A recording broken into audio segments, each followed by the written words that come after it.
Welcome, welcome. It's so good to see everyone here this evening. My name is Harriet Harvey Horn. I am co-chair along with Taryn McGrew of the San Francisco Bay Area chapter of the Climate Reality Project. Taryn and I are delighted to welcome you to our July chapter meeting featuring a discussion of how Greenbelts in the Great Bay Area can serve as climate resilience, mitigation, and justice solutions with guest speakers Sarah Cardona of the Bay Area Greenbelt Alliance and Amos White of 100K Trees for Humanity. Per custom, we will open with a land acknowledgement. With respect, we acknowledge the Ohlone, Miwok, Patwin, and other indigenous peoples whose ancestral lands we currently occupy in the greater San Francisco Bay region. This land acknowledgement helps remind us of the historic and ongoing oppression of indigenous people, how the taking and occupying of indigenous lands and the exploitation of indigenous people and those lands is directly connected to the climate crisis, and how building relationships with and following the leadership of indigenous people here and everywhere is crucial as we seek and build long-term solutions to the global climate crisis. With that, I'll turn it over to my co-chair, Taryn, to share a little bit about the Climate Reality Project, our chapter, and upcoming events and engagement opportunities. All righty. Well, thank you. We will start by sharing a little bit about the Climate Reality Project. The Climate Reality Project is an international nonprofit organization founded and chaired by former United States Vice President Al Gore and our he's a Nobel laureate, Al Gore. The organization was founded in 2006, shortly after the release of Mr. Gore's award-winning documentary, An Inconvenient Truth. The organization's mission is to mobilize a global grassroots network of climate activists. Today, Climate Reality spans 170 countries with over 35,000 climate reality leaders trained by former United States Vice President Al Gore to speak truth to power about the climate crisis and its solutions. The Climate Reality Bay Area chapter is one of the over 100 nationwide chapters focused on taking urgent action to address the climate and climate justice crisis at the local level. We have over 1,200 members across the greater San Francisco Bay Area region, making ours one of the largest chapters in the world. We actively promote climate action with efforts focused on pushing government at all levels to adopt policies that ensure a just transition to a safer, healthier, decarbonized future, and on advancing diversity, equity, inclusion, and justice to bring frontline communities to the forefront of the climate action. Our members give educational climate presentations, advocate for policy actions, build alliances, promote climate justice, youth climate action, and business engagement, as well as engage in local governmental policy efforts by county-based squads. We regularly host events like this one tonight as workshops and advocacy opportunities. We welcome you to join us. If you are not already a member, follow us on our social media platforms. Harriet will be sharing a link to our chapter's website in the chat, but you can also find us easily by Googling Climate Reality Bay Area. Well, I just want to say that we are here at the Bay Area Climate Reality Project. We encourage you to get involved. We also have teams that are focused on business engagement, youth climate action, local and state policy advocacy, and much more. We invite you to check out the Get Involved page on our website to learn more and consider ways you can join us. Now, without further ado, I'll turn the program over to my co-chair, Harriet Harvey Horn, to introduce our program and our speakers. Thank you. Wonderful. Thank you, Taryn, Brett, Gary, Karen, and Alma. We're so excited to bring this program on this very timely topic of how green belts in the Bay Area can not only help us develop resiliency to climate impacts like wildfires, coastal inundation, and extreme heat, but also help draw down carbon and help protect marginalized communities. We have two incredible speakers for you tonight, Sarah Cardona from the Greenbelt Initiative and Amos White from 100K Trees for Humanity. Sarah will be speaking first for about 10 to 15 minutes, followed by Amos also for about 10 to 15 minutes. And then we will have Q&A afterwards with both speakers present. Please feel free to enter any questions you have in the chat at any time, and we'll call for questions during the Q&A. Now allow me to introduce our first speaker, Sarah Cardona. As the Deputy Director at Greenbelt Alliance in San Francisco, Sarah leads climate policy and advocacy initiatives to drive innovative solutions, regional collaboration, and equitable local community engagement in climate smart development and resiliency across the Bay Area. Previously, Sarah managed regional environmental planning efforts in stormwater management, climate resilience, and natural asset management for the Metropolitan Planning Council of Chicago. She also served on the steering committee for the City of Chicago and Rockefeller Foundation 100 Resilient Cities initiative to develop Chicago's first resiliency strategy plan. Sarah has also worked at the World Bank in Washington, D.C., advancing climate resilient low emissions development for Latin America and the Caribbean region. Drawing from her experience planning and implementing mitigation and adaptation solutions at international, regional, and local levels, she brings together governments, businesses, and communities to forge solutions to a changing climate that also improve people's quality of life, economic prosperity, and connection to nature and resiliency. With that, let me turn it over to Sarah. Sarah, thank you so much for being with us tonight. Oh, Harriet, wonderful to be here. Thank you so much for that warm introduction. And I'm just so excited to be here. I'm going to start sharing my screen to pull up the slides here. And I wanted to also mention that I'm a proud graduate of the climate reality training in Los Angeles in 2018. It feels like eons ago. Yeah, so I'm just really grateful to be here and wanted to just say a kudos to all of you, all of the work that I'm getting a glimpse of here, but I know you dedicate personally and professionally your passion to as being climate advocates here to reverse the climate crisis and really help to build the resilience of the Bay Area and beyond. So great work that you do, and I'm really excited to share also the passion that we have for these same issues at Greenbelt Alliance. Are you seeing my slides advance to the next slide, everyone? Yes. Okay, fantastic. So you'll get a little flavor about me and the work that I do here through my presentation tonight, and wanted to introduce you to Greenbelt Alliance. We are a regional environmental advocacy nonprofit. We've been working across the 9 counties of the Bay Area for over 60 years now on land use policy and advocacy, protecting open spaces, working lands, and pushing for that climate smart development inside our existing towns and cities. And as you see on the slide here, we have a relatively new mission to educate, advocate, and collaborate to ensure the Bay Area's lands and communities are resilient to a changing climate, because as we all know, the climate crisis is here, and that is what we are all dedicated to working on. And we're certainly feeling the effects of that changing climate. The state of California, we're in an acute historic drought right now all across the state. We've already had record-breaking heat waves this summer, which quickly wiped from our memories the flash flooding, right, from January of those atmospheric rivers that we had in the Bay Area. That was just 6 months ago.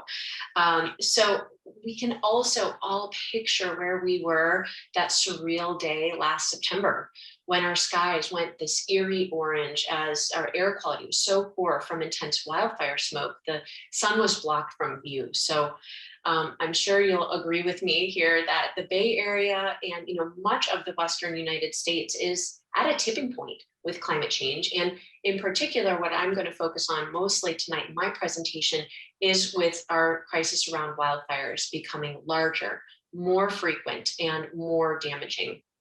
And we're all really anxious for what's around the corner this season. Fires are already blazing around the state. What's going to happen here closer into the Bay Area? And really, we're wondering, what are the changes that are urgently needed to make it better, because the status quo isn't working. And so I'm just delighted again to be here with you in this timely and urgent discussion around how can we build our resilience to climate change and to wildfires in a way that is equitable, puts people and nature front and center. And I'm excited to share with you that Greenbelt Alliance has an answer for that. And it's what we're working on to really accelerate Greenbelts as nature-based solutions for us to safely coexist with wildfire.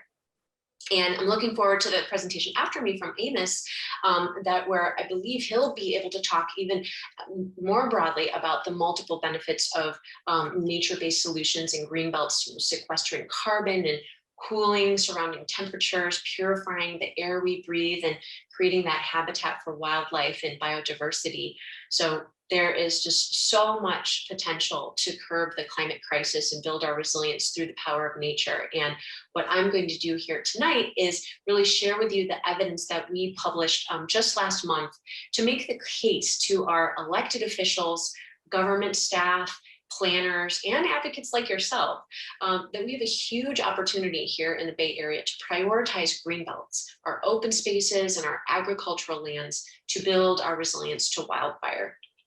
So in this work, we started out by identifying 4 different types of greenbelts that help to play a role in reducing the loss of life and home in extreme wildfire events, while increasing our overall resiliency in communities and across landscapes. So I'll give you a quick preview of those 4 greenbelt types. The first are open spaces, the parks and preserves adjacent to and surrounding high wildfire risk communities. Greenbelt type number 2 we found are the agricultural and working lands, including vineyards, orchards, and farms. Greenbelt type number 3, we're calling greenbelt zones that are strategically planned and placed inside subdivisions and communities. So not surrounding them like you might find with that park or open space, but really inside the design of the community. And then finally, the greenbelt type number 4 are recreational greenways, such as bike paths, playing fields, and even golf courses. And it's important to note here that for all of these types, we are actually not referring to the wildlands or forest type landscapes. So what did we find out? There are a range of benefits that those 4 different types of greenbelts provide in terms of climate resilience as it relates to wildfire. And I'm going to just preview those briefly with you now. So the first benefit is that these greenbelts serve as strategic locations for wildfire defense. Imagine existing parks, the open spaces, the preserves near communities, they're actually often used for firefighting and as staging areas for the firefighters to work and defend the community from the encroaching wildfire. The second benefit relates to that these greenbelts act as a natural buffer, creating that distance and separation, from communities and the wildfire approaching. For example, farms and ranch lands, such as vineyards, orchards, food crops, other cultivated plants that we have across the Bay Area, they tend to be resistant to wildfire due to the relatively high water content. And so as a result, we found in our research that those agricultural lands actually help to slow or even stop wildfires in some cases we found. The third benefit of these different kinds of greenbelts is not only that we have them, we establish them, we do our advocacy work to get them established, but it is critical that they're well maintained. And if they're properly managed and stewarded, we found that those greenbelts can really help reduce the size and the number of extreme wildfires that threaten communities. So this stewardship component is also a really interesting opportunity we have here to create the local green jobs by employing residents and community groups near the greenbelts that will need that long-term maintenance. fourth finding that we documented is that shifting gears to agricultural lands, the ones that are using best management practices that I'll describe in more detail, but those are really the ones that are helping to increase overall wildfire resilience. So what are some of those practices? Prescribed burning and appropriate grazing, for example, I think this is a picture of that, are tools for reducing wildfire risk on agricultural lands. You also may be talking about here at the chapter regenerative agriculture.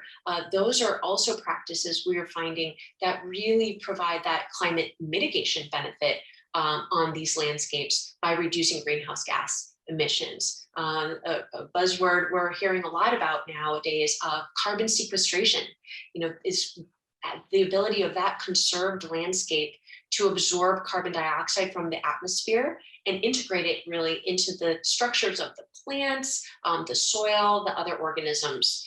And so by both conserving and restoring these activities on these types of agricultural landscapes, it enhances that carbon sequestration. And overall, we found better land use management practices can really help both adaptation and mitigation to climate change.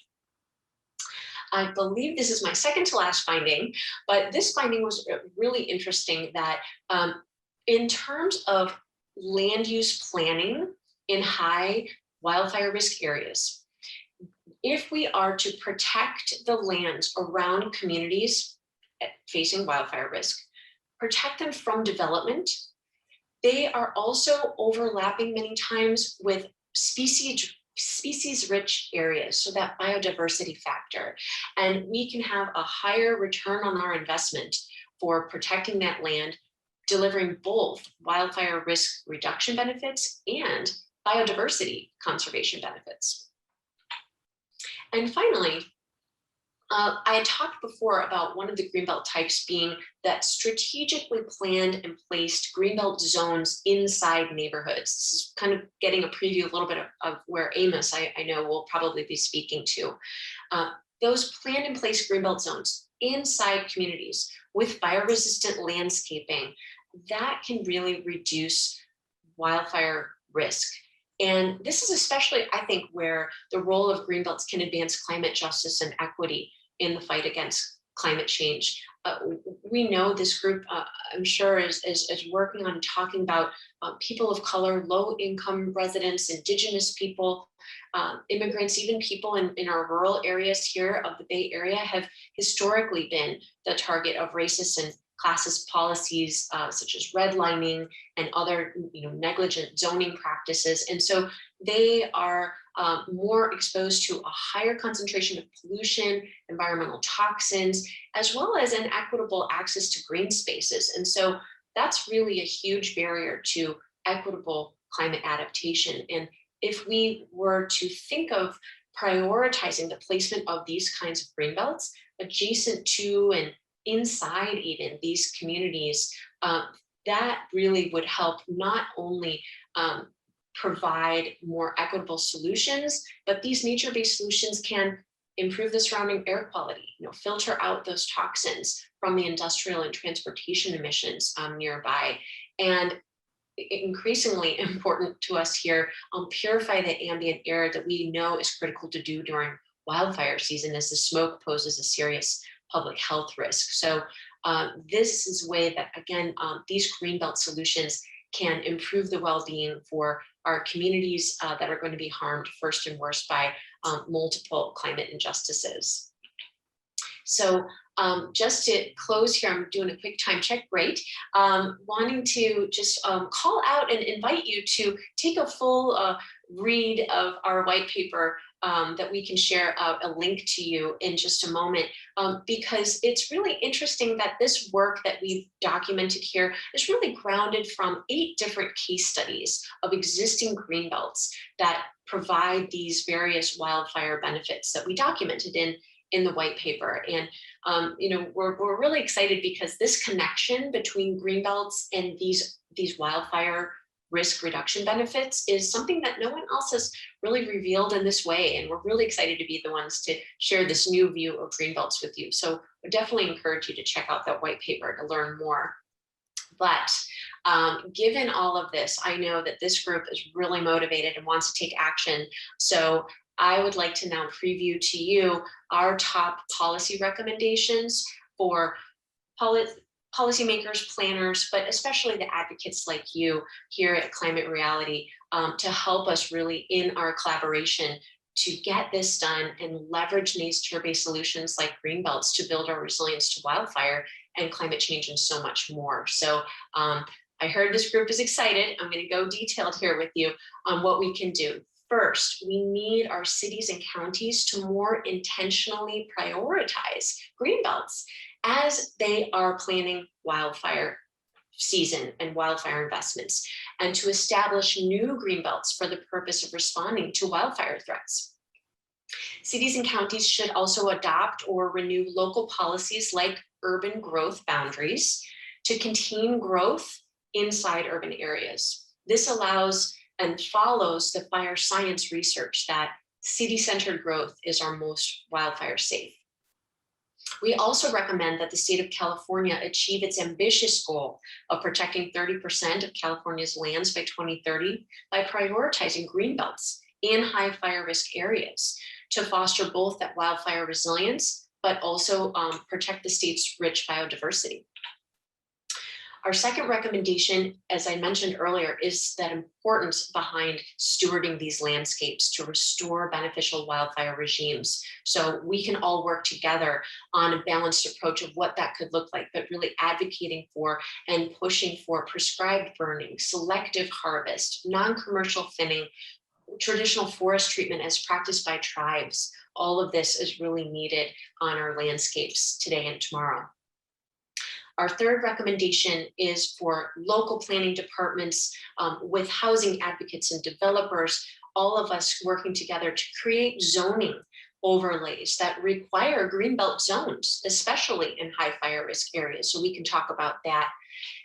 And finally, our new concept that we introduced that we're working on and would love your partnership on is to create community wildfire resilience zones bordering towns and cities in high fire risk areas that we recommend the Bay Area implement for heightened resilience and wildfire protection benefits. You know, these zones could provide that more permanent and consistent risk reduction. It could focus where we should put all of our wildfire resources while potentially unlocking new funding mechanisms for permanent protection and vegetation management. So putting that all together for you here at Climate Reality, we invite you to join us in advocating for these policies to your city and counties through their general plan updates, maybe climate action plans that are being written or updated. Work with us to advocate for that state of California. Right now, they're taking public comment on this Executive Order 30 by 30, which if you don't know more about it, I can explain it in the Q&A. But we have an opportunity right now by September 3rd to put in our public comment on emphasizing that greenbelts should be a part of the strategies to achieve that goal. And lastly, I would just invite you to join us in educating all of us to work together to really reintroduce a shift of how we relate to wildfire here. We've had 100+ years of worry and fire suppression, and we actually need to work together to really coexist. Fire, it has existed on this landscape for millennia. So really, we do need fire here to thrive. And so find a new way for us to take a new view of wildfire and a new view of greenbelts that can help build our resilience as we live safely coexisting with wildfire. So given what we saw from last season, it's more critical than ever that we work together on these bold new approaches right now. So I just thank you so much for your interest and attention, and I will close there. Thank you. Thank you so much, Sarah. That was really interesting. It's so important to look for these nature-based solutions with the multidimensional impacts, and all of the specific actionable information you gave us is so helpful for a climate advocate community like ours. All right, we will now move on and introduce our next speaker. I'm very proud and pleased to introduce Amos White.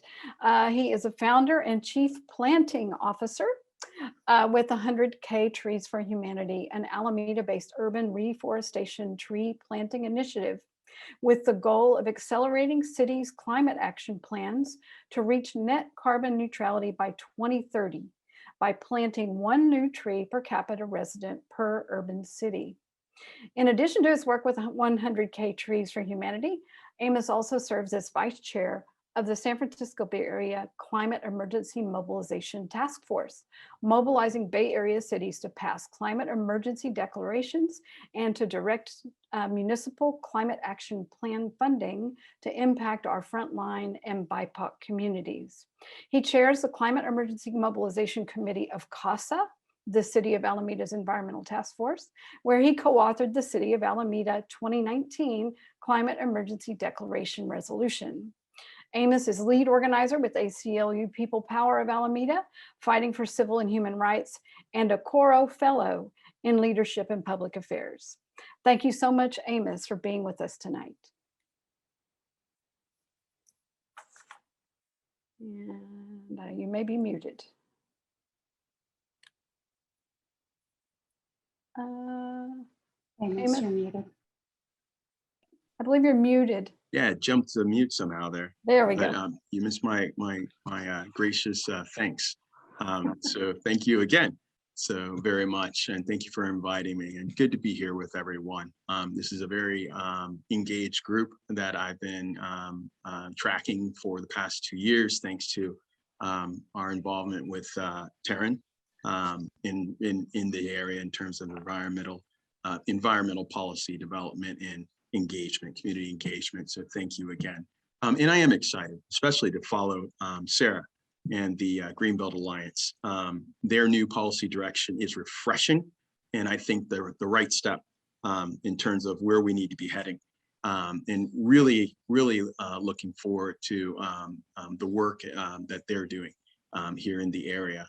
And concurrently, I should say, it really does dovetail well with the initiative that we've conceived. And I'll just get right into it. And thanks for reading such an engaged bio there. But I must tell everybody, and it's only really come to light this past year that I remember that for 2 summers, I was an Ohio Youth Conservation Corps member. And so spent 2 summers or half of the summer digging in ponds and digging out mud and muck and suffering through mosquitoes and poison ivy to eradicate non-native plants in our state parks. So my history goes back quite a ways in terms of green thumbing and really being focused now on the intersection of, if you will, not just planting trees, but green infrastructure as a primary mechanic in terms of the co-benefits that trees do offer just our entire planet, from the creation of oxygen to the removal of toxins out of the air, to the remediation of our soil that has been, if you will, polluted even by human intervention, to providing even habitat for for so many animals, wildlife, pollinators, and insects, which we all now see how crucial they really are to not only sustaining life, but in providing for the abundance, if you will, in our agricultural and agronomy systems, for our food production, and for the quality and healthiness of the foods that we do have. So learning so much about the tree since founding this in 2019. It's not just a project because it's a nice thing to do. It's essential right now because it's the right thing to do. And so really excited to be planting trees with fervency here. As I said, we started in 2019 on the tail end of the climate march. After September, my colleagues and I were looking for a marketing strategy to create a tipping point in human engagement, as we saw that basically Washington had failed us. If Madison Avenue with its marketing messaging had failed us, and had not really figured out a way to inspire the passions of people the way we did in the 1980s, if you will, with Farm Aid, We Are the World, Artists United for Africa. With just a slogan, we could rally millions worldwide and raise funds to actually make impact and a difference. But when I saw that photo in 2018, that somewhere around there, that the National Geographic photojournalist took of that one polar bear sitting on a knob of ice, if you will.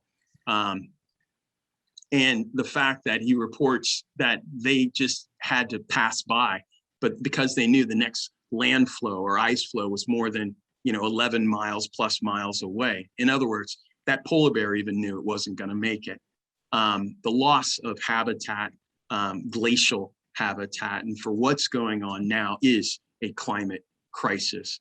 It's not all doom and gloom, because we already know we have not only the funds to invest in solutions, but we also have the political will and the human spirit in order to go after it. And what scientists say is that the number one solution right now, the most cost-effective and lowest barrier, if you will, in terms of access, is our planting trees. So we have a tree planting initiative that's focused on a community resiliency model, if you will. We are, oops, excuse me, something died. There we go. We focus on community organizing for resilience, not in bringing people into the climate movement with science and data, but by simply asking people to plant a tree in their neighborhoods. And the response is really overwhelming, to where people literally want to, before they finish that day, want to rinse and repeat and sign up for our next mass plantings.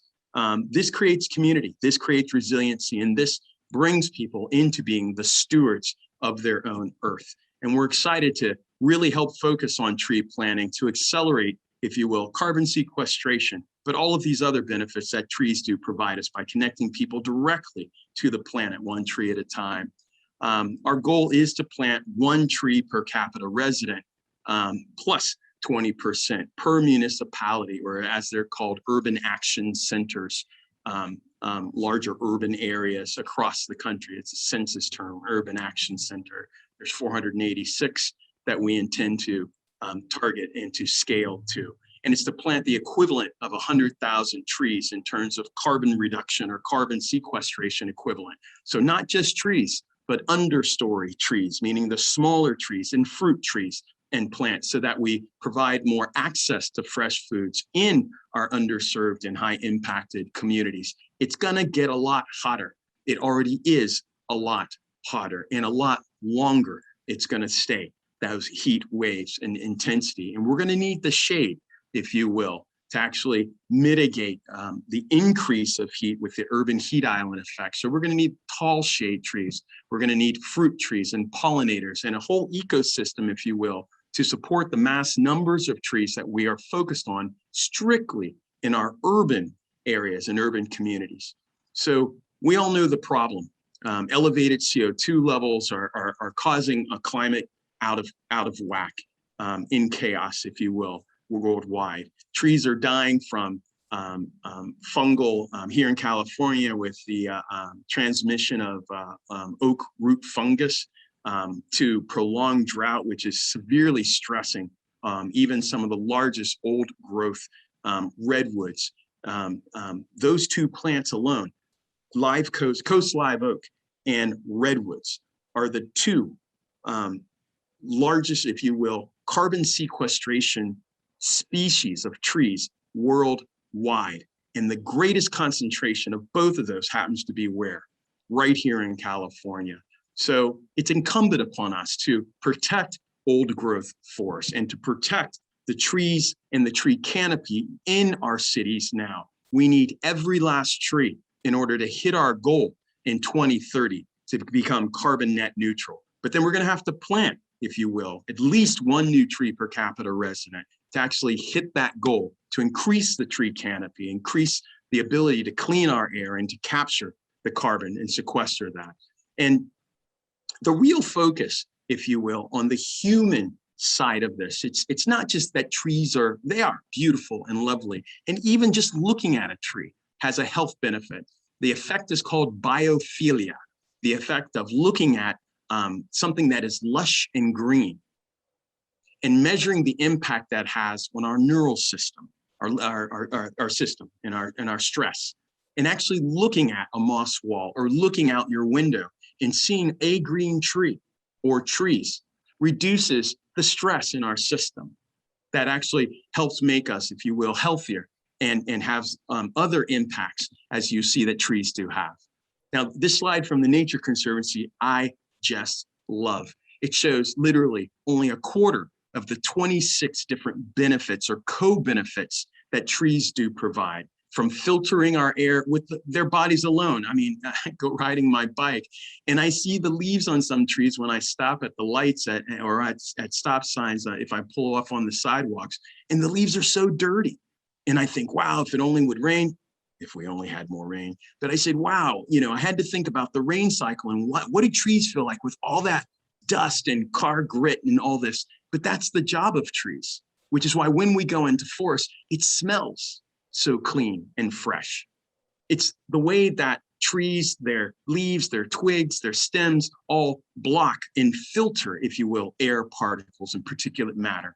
But also trees filter toxins directly from the air, volatile organic compounds and diesel emissions from our streets and our port here in Oakland, as well as our freeways. And conifer trees, the pine trees, the spruces, if you will, those all actually absorb those toxics, those poisons directly out of the air. Therefore, the air they put off is pure air. And that really does impact, if you will, heart disease and the quantity or incidence of strokes in communities with improved air quality, as well as asthma. West Oakland, third in the state in childhood asthma, the rate of childhood asthma there. It's ringed by 4 freeways on all 4 sides. And at the base of it, as we all know, is the port. The port's done an amazing job of reducing its air emissions over the past 12 years. They've hit, I believe, 80% in terms of their air quality and efficiency. But the amount still is way too much, and we need to do more.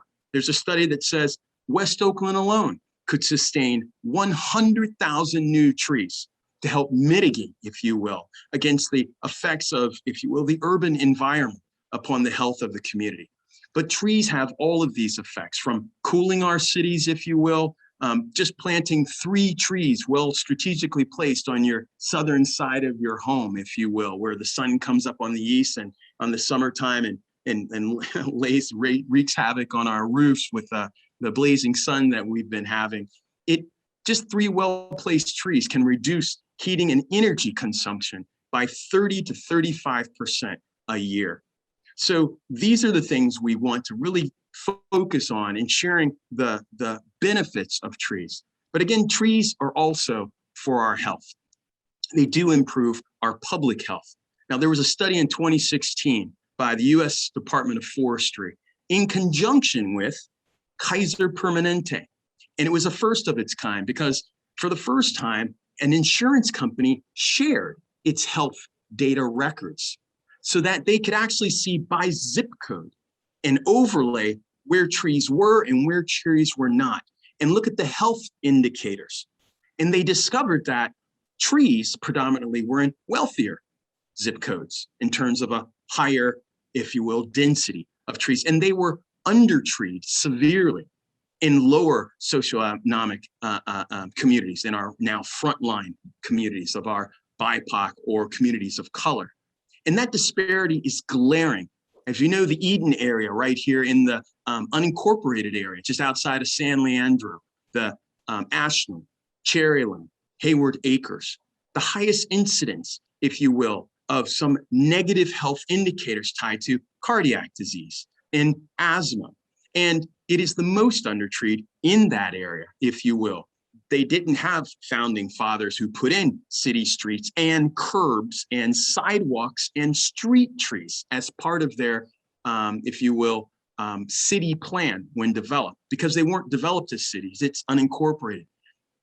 And so without those trees, they suffer not only from that, but the #1 public health threat in that area is heat stroke and heat exhaustion. Why? Lack of tree canopy.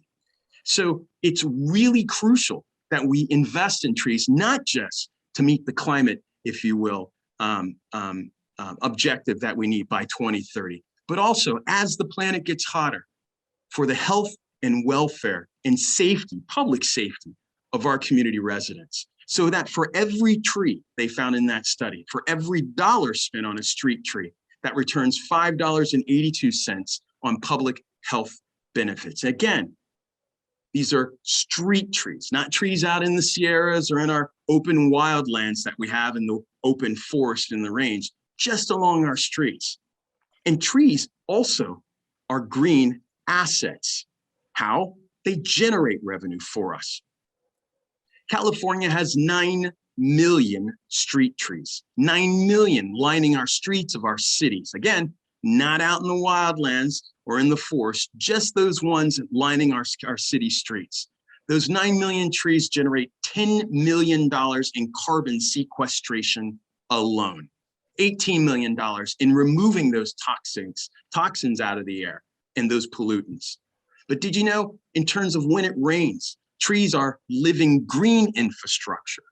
So instead of investing in high carbon polluting concrete to put in storm drains and have storm management systems that only last on average 60 years, concrete 60 to 70 years, 75 years, planting trees back where they were to actually manage not only catching the rain, on average in an urban tree canopy, 13 to 18% of all rainfall never touches the ground.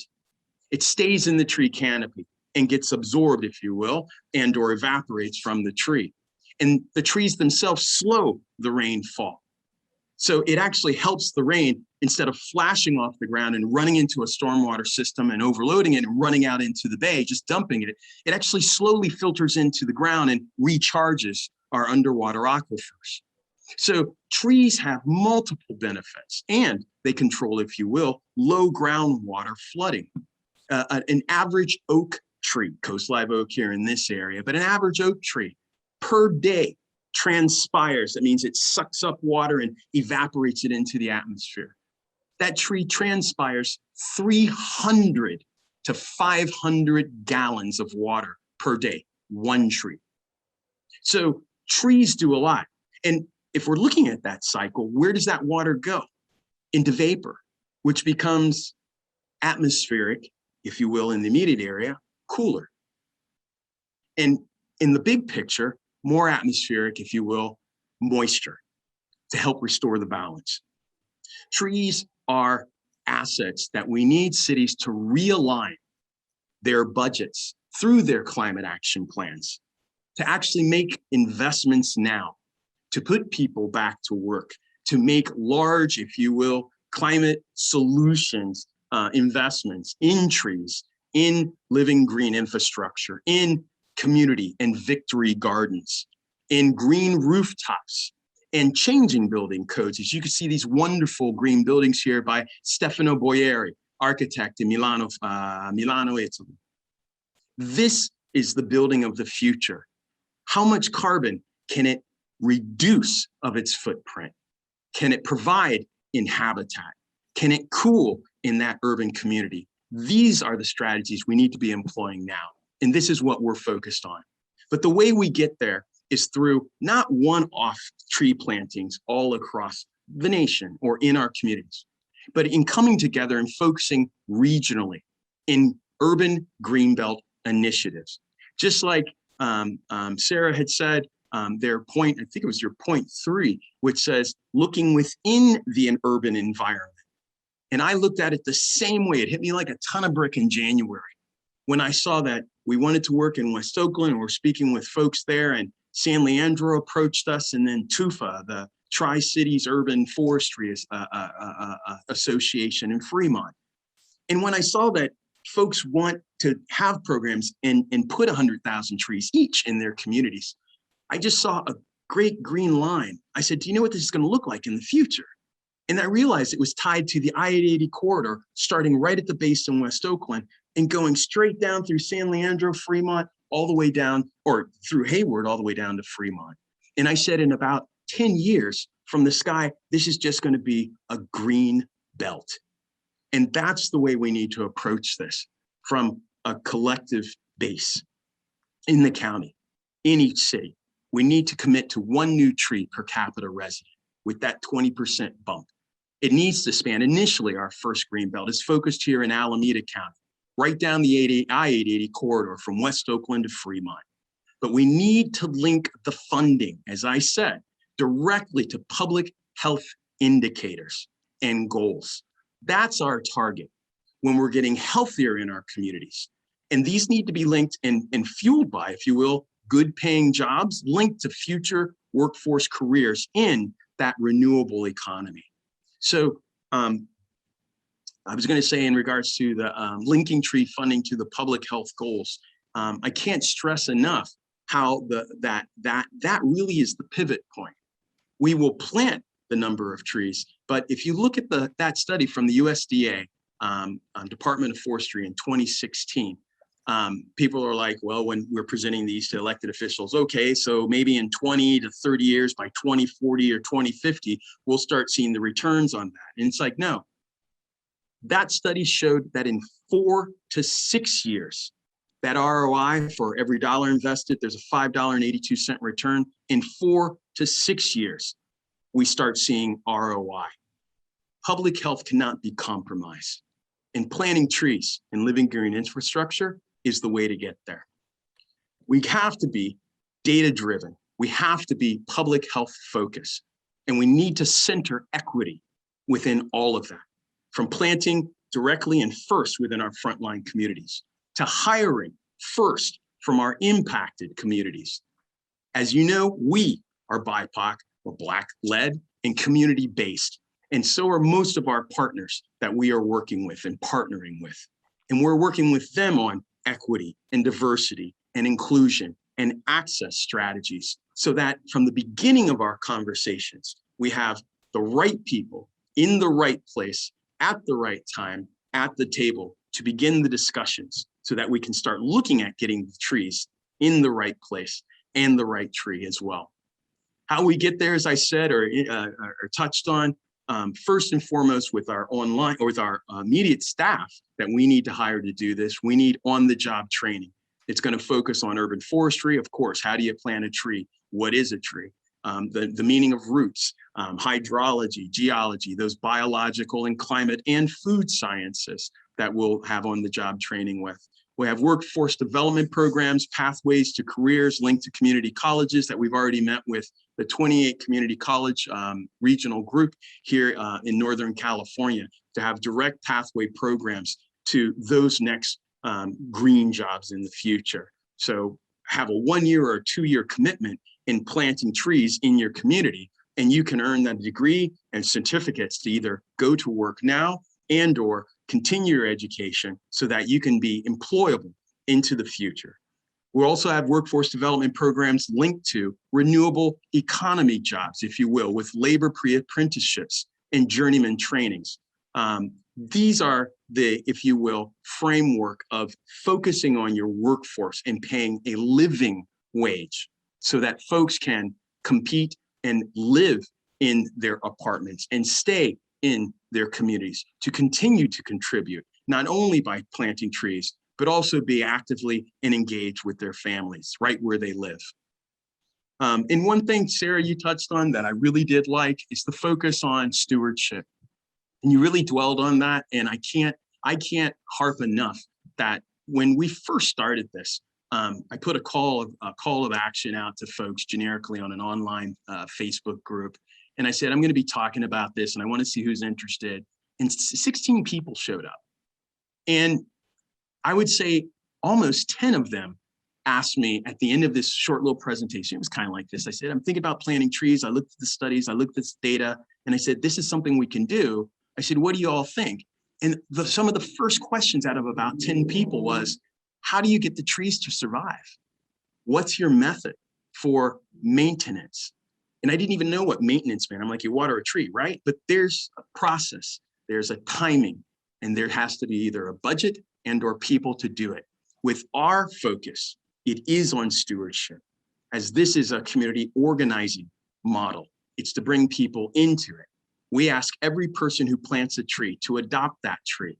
And in so doing, we extend a community forest stewardship certificate. So by doing that, we're actually bonding them, if you will, to that tree. And we ask them to water it once a week for the first year and once a month for the next 2 years thereafter. Every tree not only matters, but will make a difference. But it'll only make a difference if people understand that relationship of when they put their hands in the soil, that it's not just to get that tree in the ground, but it's to make sure that tree lives to see a tomorrow that will outlive all of us. That's in the words of Dr. Martin Luther King, who I know he was quoting, it wasn't Thomas Aquinas, but it was another monk who said, even if I knew the world will end tomorrow, I would still go out in my backyard today and plant my apple tree. Mm. And it's that mode, it's that sense of prescience, of knowing exactly what a tree provides. He chose an apple tree. We do need more food in the future, access to it. We do need more canopy and shade and understory. But even though we know things are not the best right now, we too have to get that tree and go out and plant that tree and then go plant another. But to get there, it's going to take partners and friends and a lot of partnerships. We're really blessed and proud to have direct relationships and partnerships and support by Sierra Club here in the San Francisco Bay Area, getting mass trees, if you will, for mass plantings once we kick through this shelter in place to do large plantings of thousands at a time trees through the Arbor Day Foundation with our volunteer partner, One Brick. But it does take a village to raise a child, but what does it take to raise a forest? And it takes that village. But we can't do it just one at a time. And we can't just wait for government to come save us. It takes too long. It's going to take cities and communities to come together. And that's going to be the core of our resilience that begins to plant the planet. As I said, one tree at a time. It is going to take these renewable green jobs. That is what's going to move us into the future in decarbonizing our buildings, decarbonizing our transit systems. But by deploying more living green infrastructure, right along all that gray infrastructure of living green walls and moss walls and greening our rooftops. And as you saw that beautiful building by Boyer, those solutions, employing hundreds of thousands of people, are where we need to be focused and committed to in an initiative like an urban Greenbelt initiative. We and the initiative are aligned with UN Sustainability Development Goals. Right now we meet it for climate action, of course, sustainable cities and communities, and our focus on resiliency, good health and well-being from the health-centered model that we're using. Life above land, where we are focused on native plants and trees first, but we do need biodiversity for, if you will, risk management. We don't know what's going to survive into the future as things do change incrementally. So we need to be prepared. But life on land to increase habitat, if you will, for wildlife. And then hopefully in years 3, we'll be able to focus on life below water and supporting blue projects in the bay and in the sea with algae farms, or not algae farms, yes, algae farms and kelp farms, which actually grow at a rate of 3 to 5 to 8 feet a day. Kelp does. So the sequestration is so much greater than that of a tree can provide. So we're looking to make an impact. The benefits we all know. Carbon gets removed, the air we have is cleaner and more pure, and the impact on our health is really where we're looking to make the difference. So with all the other co-benefits, yes, trees are what we're advocating for in a model like the UGI, the Urban Greenbelt Initiative. So we just ask folks, are you ready? Can you get on board with us to help us grow? Because we need to get the zero carbon emissions, everyone, zero by 2030 in our urban communities. And we ask everyone to get on board to help us get there. To do so, we're asking you to support the Urban Greenbelt Initiative. Come on board as a partner, bring your organization, advocate to your city council or invite us to present to them. I think we've presented to half the cities right now in the Alameda County, elected officials there, and asked them to carry this and to support this and to support the UGI framework exactly in terms of how it's focused on health indicators, how it actually has a model to hire from our communities and to be driven, if you will, with a not ambitious, but with a necessary goal of 1 tree per capita resident. And we ask people to actually advocate to your cities to align their climate action plan investments through living green infrastructure to help us meet these goals. So this is how we are anticipating or creating a model that we hope goes, if you will, nationwide. We're really proud to, we didn't do this alone. A lot of partners and friends, scientists. I can't think enough. My advisory board of scientists and advisors that we do have, who are really putting a lot of thought into this. A lot of time. It's been 2 years. We didn't just come up with this overnight, but it's going to take all of us. We are that village, and I invite each and every one of you to join us at our next planning and to get involved and to root yourself within this movement in our communities. Wonderful. Thank you. Thank you so much, Amos. Thank you so much, Sarah. Let's give our speakers a round of applause. And thank you so much for joining us. That was positively inspirational on so many levels. Okay, and we have gone just a little over time. I'm sorry. I know we technically asked for your time until 7:45 this evening. Sarah and Amos, are you available to stay until 8 if we do have people here that would like to stay and ask us a few questions? Yes. Okay. Wonderful. Well, hopefully, people can stay just a few minutes longer. And again, sorry we've run long, but this is such great stuff. It's really wonderful to have experienced this evening with these amazing speakers. All right, so we will then move into just a few questions and answers. We'll use the raise hand feature and unmute yourself and then ask your question. Try to keep them brief so we can get to as many as possible. And also just, if you could, make sure that there's a question mark at the end of what you want to say, that would be wonderful. All right, so let's see. We have a raised hand from Wei Tai, one of our founders. Hi there. Great presentations, both of you. Very complimentary of each of your content. And I could ask this to either of you, but why don't I direct this to Amos as to where do you plant your trees? Is it on public land or on private land? Yeah, maybe you could just address where is it going? I could take that question. Thanks for asking. It's Wei Tai, right? Yeah, in the ground. There we go.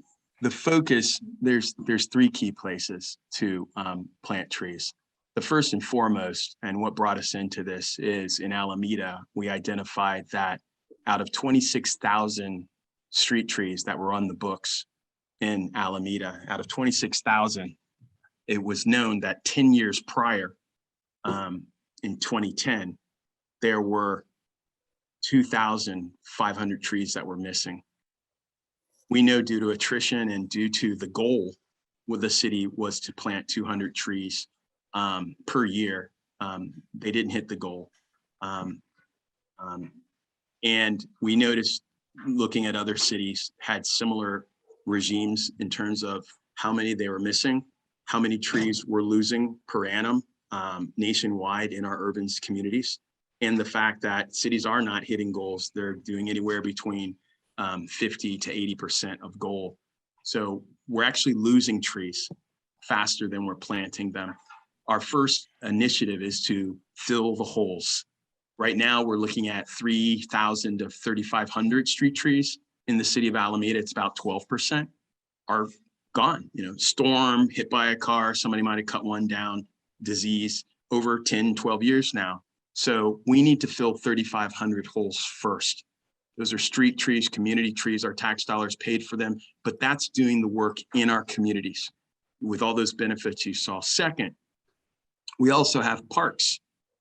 We have to, and we need a new narrative from our urban planners. We need a new narrative from those landscape architects We need a new narrative from the leadership and wisdom of our permaculture community, which looks at our open space and park space, not just from the aesthetic value of planting trees in geometric modes, in lines that look good in well space. The forest doesn't grow that way. There's a model out there, a permaculture model, comes from Japan by a gentleman named Akira Miyawaki. Akira Miyawaki. It's called the Miyawaki model, or the microforest. It is the fastest growing tree planting regime worldwide.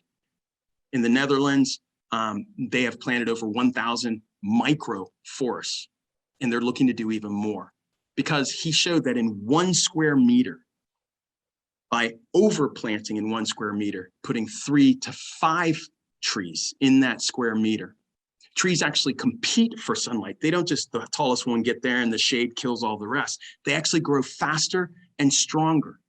That 1 meter in 10 years, or I should say that 1 meter normally would take 10 or 100 to 250 years to become a mature forest. But in the Miyawaki model of high density, if you will, plantings, that permaculture model, forests grow in 1/10 the time. So in 10 to 25 years, they mature. And the returns on those forests in terms of carbon sequestration, how much that oak tree draws down, the carbon sequestration rates are 40 times greater. We need a new narrative. We need a new way of looking. We cannot just plant 1 tree every 30 feet and call that a street tree. That is a prison. Thank It you. is devoid of the root. We plant in private lands by doing door knocking, and we need a public education campaign like Pittsburgh has done with their Million Tree campaign, like Philadelphia just did with their tree campaign, and that New York just closed on in December with their Million Tree campaign, that they just hit 1 million trees that they just planted. It takes a village. So we're going to be planting in both public and private. Thank you. Thank you. I'm looking, do we have another raised hand? Or I'm looking in the chat. We had a comment or question from Paula Swatowski. Paula, would you like to? And No. Paula, Oh, I made an observation at the end of Sarah's presentation, but basically Amos, went into it when I talked about how it also heat mitigation, but that's all. It wasn't a question. Thank you. okay, excellent.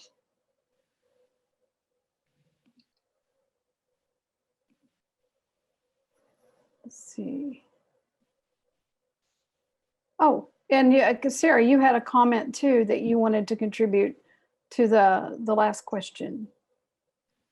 Oh yeah, just in case there were other questions, I just thought to chime in from, thinking not just an individual tree level, but those broader, as I was presenting Greenbelt, landscape level Greenbelts, similarly to what Amos was saying, wanted to share that if you know of anybody, we're seeing that, private landowners who do own multiple acres could consider, working with local agencies. And I've dropped a few in the chat box. They have different functions, but you might have heard of, land trusts. You might have heard of resource conservation districts or agricultural and open space districts. But we see, for example, in Sonoma County, the Ag and Open Space District does work with private landowners to really, purchase and place conservation easements on lands that, were previously private, bringing them into sort of the public, but permanent protection space. So I just wanted to offer, additional data points on that question too. Great. Okay, thank you.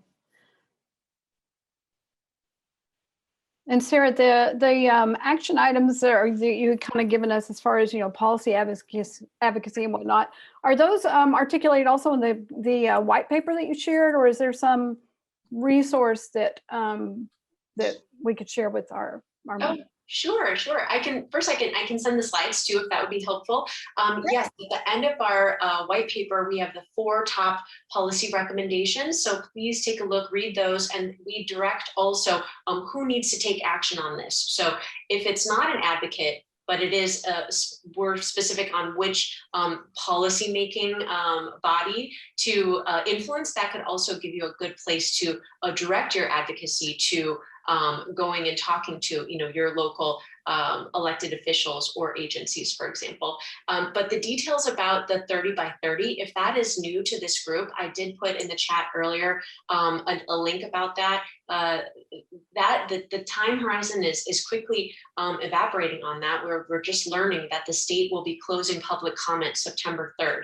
So, Oh, wow. yeah, so if you do want to weigh in on thoughts about strategies, even specific locations that the state should take into consideration for hitting its goal of protecting 30% of California's lands and waters by 2030. This is being driven by the California Natural Resources Agency, CNRA, and they are hosting a bunch of public comment workshops. There are 2 more in August, and then I just wanted to offer that public comment period closing. So that's not in the white paper, because that just kind of came up. Great. Okay. Well, thank you so much. It's good to know about an immediate opportunity. We do have 2 more questions. From Connie Rawls. I'm sorry, it's a little hard for me to see the fine print here. Thank you. Yeah, it's Con, but thank you both, Sarah and Amos. Really wonderful presentations, and I'm just wondering if there's any thought about how to adapt to the drought with both the street trees. Like, is there like just a plan to do more water water saving trees, oaks, or as opposed to like sycamores and stuff. And then for Greenbelt Alliance, are they focusing on water as a part of the Greenbelt system? Is that something, I hope that's a clear enough question.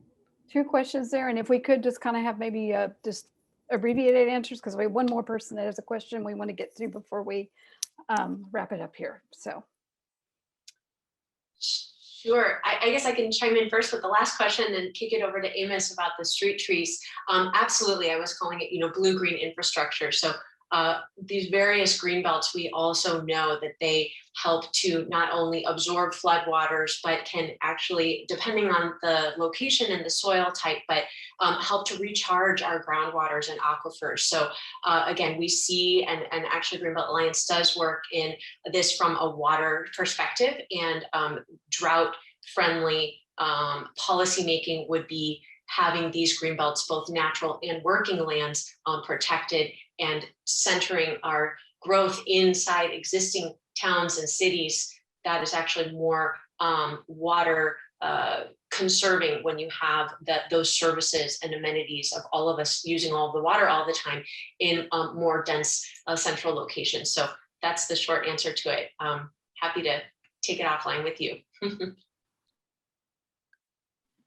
Yeah, and in terms of like species of plants, every plant it's not only the plant, but every region that we're looking at. There's a whole priority decision-making matrix on what are the health indicators, what are the climate impacts, the future climate impacts. And in looking at all of these different sets of data points, it's like, yeah, which trees would work best there? Now we have to think about, yeah, we're in a prolonged drought that kind of started it in 2000 from what I recently heard. And it's prolonged in terms of where we are in it right now. So if it's not about planting more drought resistant trees, all new trees will require, if you will, that watering, continued watering of once a week, 5 gallons on a 8-foot tree for once a week for a year, and once a month thereafter. But in terms of watering our yards, are there ways that we can cut back our water consumption? Indubitably. Are there ways that other things we can do in terms of industry to reduce our water consumption? Of course there is. And that's where we really need to be looking at making gains. the trees we need to get in the ground and help them survive. And as Sarah pointed out, trees do help make the ground more porous to actually loosen the soil so that more water, once it does rain, does recharge our aquifer. So that's what helps renew the cycle. Wonderful. Okay, thank you, Amos. We'll take one final question from Mr. David Muller.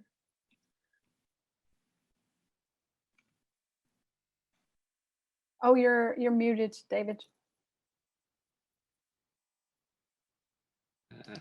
There we go. All right, there we go. Well, again, thanks to both speakers. Very interesting presentations. My question is really to Sarah. And the question I have is, I'm very involved. I'm in Marin County. I'm very involved in fire preparedness in Marin County. And I know there's been quite a bit of learning over the last just couple of years as a result of the experience with the big California wildfires, that there's been a lot of investigations done of exactly how did they spread, how did they particularly impact neighborhoods, literally how do houses catch on fire. And I'm just wondering if Greenbelt Alliance is in close contact with the folks who are the experts in all the learnings from the recent wildfires. In Marin County, we have Fire Safe Marin and the Marin Wildfire Protection Authority are our two kind of local experts. So I was just wondering, just very briefly, how that's playing in. Yeah, sure. Thanks for the question. Actually, today there was a University of California system fire symposium bringing together UC Berkeley, UC Santa Barbara, the whole UC system of scientists and researchers that I was attending that, to your point, are putting out rapidly new findings and modeling fire behavior in the urban environment, in the WUI, the wildland urban interface, right? And so I would just offer that, yeah, Greenbelt Alliance wants to now focus all of our attention on nature-based solutions to climate change, including wildfire. So we want to become rapidly working very closely with these experts. Pepperwood Preserve up in Sonoma County is one that is putting out research, fuel mapping, the fuel load of the forests and landscapes across Sonoma County. We're working with them to then translate that data to policy. And what does that mean then? Where should we build? Where shouldn't we build? Where should we protect the Greenbelt? So I think your answer was directed at us, and absolutely we see all of that research coming out really helping to inform policy and our land use decisions we as a community make. So it's an exciting time. It's a scary time, but it's exciting. We have a lot of information to put to action. Great.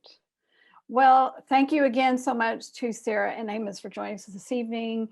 Thank you to the chapter members that were able to stay until the end here. It's just been really such an engaging, informative, and action-oriented discussion about such an important topic. So also thanks to Carolyn for doing our production this evening. And this event was recorded. It will appear on our YouTube channel in probably a week or so. So thank you all again, and have a wonderful, wonderful evening.